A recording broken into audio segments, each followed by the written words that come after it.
Chair now recognizes a gentleman from Massachusetts, Mr. Moulton. Thank you very much, Mr. Chairman. Mr. Secretary, you and I agree that Iran is a national security threat to us and our allies. Now, earlier you called us feckless for questioning your war. Do you think Congress was smart or feckless when it failed to ask tough questions of the Bush administration and gave them a blank check for Iraq? Well, if you're trying to compare this war to the Iraq I'm just asking you, do you think it was smart or feckless? The first one to call a stupid war, then it's a false comparison. Okay, well, probably a good idea to ask tough questions. So let me just ask you a few questions. Did you advise the president that we should attack Iran? We were, first of all, in this position in the cabinet, we never talk about what we would advise the president to do or not. Do you think the president or you deserve more? I've been in every meeting. I understand that, the chairman and everybody else as those Secretary, I'm asking the were made, and he got every perspective possible when it came. I'm just asking what your perspective is. Are you afraid to take ownership of this? Do you think it was a good idea or not? As I've consulted the president, do I think it's a good idea to confront a nuclear bomb in the hands of the? Imagine what the world would look like right now if Iran had a nuclear weapon. Okay, so let's just imagine. Which, by the way, if they had one, which the Obama deal was going to allow them, including the first Trump administration, they had one, prevented them from having a nuclear weapon. So, listen, how is this war going? Do you think we're winning? Militarily on the battlefield, it's been an astounding military success. No, but are we winning the war? Absolutely. Okay, so do you call Iran closing the Strait of Hormuz winning? Well, I would say the blockade that we hold that doesn't allow anything to come in or out of Iranian ports. Okay, so we've blockaded their blockade. So they blockaded us, and then we blockaded their blockade. That's like saying, tag, you're it. Or, you know, if President Madison had said, well, the British just burned down Washington, but don't worry, we're going to burn it down as well. Chairman Kaine, did the military have plans for the idea that Iran might blockade the strait? Sure. Thanks for the question. I'll answer it this way. You know, in this job, I have to maintain trust with a variety of constituents. Okay, I'm just asking if the military Yes, had sir. plans. As always, my point in this is, as I explain the role, my point in this is we always offer a full range of military options that are carefully considered with the associated risks with those options and the considerations therein. So, Mr. Secretary, did you consider this risk? Of course, this department has looked at all aspects of this risk. And so then why did you send the minesweepers, the only minesweepers we had in the Gulf, to Singapore weeks before the war started? We have lots of capabilities that you may or may not be aware of at the classified level. Okay, and to deal with by the way, would the Trump-class battleships have helped with this? You're talking about a prospective future battleship, which we welcome in the fleet. Okay, so you're supportive of the battleships? Yes, sir. Okay. How much has Iran profited from your administration lifting the sanctions on Iran when you started this war? I can tell you Iran is financially devastated right now. Okay, well, they've earned about $14 billion. Operation Economic Fury. They're at a point where between the blockade and what we've done to them militarily, remember, they don't have a Navy. They can't contest the blockade. Okay. Between what we've done to them militarily and financially, they're at a place $14 billion. They have very few options. How many Chinese missiles can they buy for $14 billion? Does that sound like winning? They're not. We're ensuring, and they're not buying Chinese missiles. Okay. You know, at the end of the day, this also has a cost to us. If let's say this war costs $100 billion, I mean, you've already said, give us more time. It's only been 2 months. It could go on for 20 years like Iraq and Afghanistan. Let's just say it costs $100 billion. What is that to the average American taxpayer? Do you have any idea? Well, unlike foolish previous administrations, it won't go on. No, I'm just asking for years and decades. But let's just say sitting it's $100 billion. It's hard to imagine how you know that? allowed those things to happen. You were a part of that the war. Answer to that? So was I. I'm just asking if you know what your war costs the average American taxpayer. What is the cost of Iran having a nuclear weapon that they wield? I'm just asking if you know the cost of the average American taxpayer. I'm asking you what the cost would be of that. So for the American taxpayers out there, my constituents, some of the constituents you wanted to represent in Minnesota, I'm just wondering if they have an extra $600 lying around to pay for your war. I think that's just a question that we ought to ask. Now, quickly, on March 13th in a press conference, you said we will give them no quarter, no mercy. In order for no quarter or no survivors is a war crime under the Geneva Conventions. You understand that's murder. Do you stand by that statement? The Department of War fights to win, and we ensure that our warfighters have the rules of engagement necessary to be as effective So as just to humanly be clear, possible. you which called they are. Democratic members of Congress to be tried for sedition for reminding our troops to follow the law.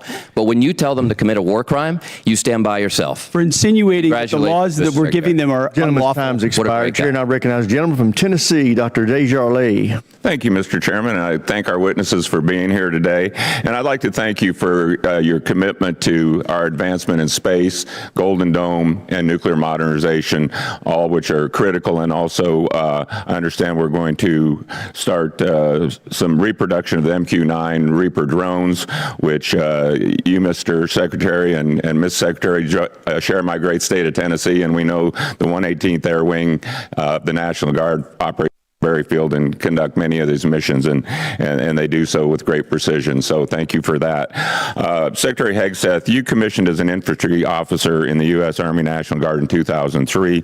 You've been deployed to Iraq, Afghanistan, Guantanamo Bay. You have been awarded 2 Bronze Stars, the Combat Infantryman Badge, Joint Commendation Medals, 2 Army Commendation Medals, among other recognitions.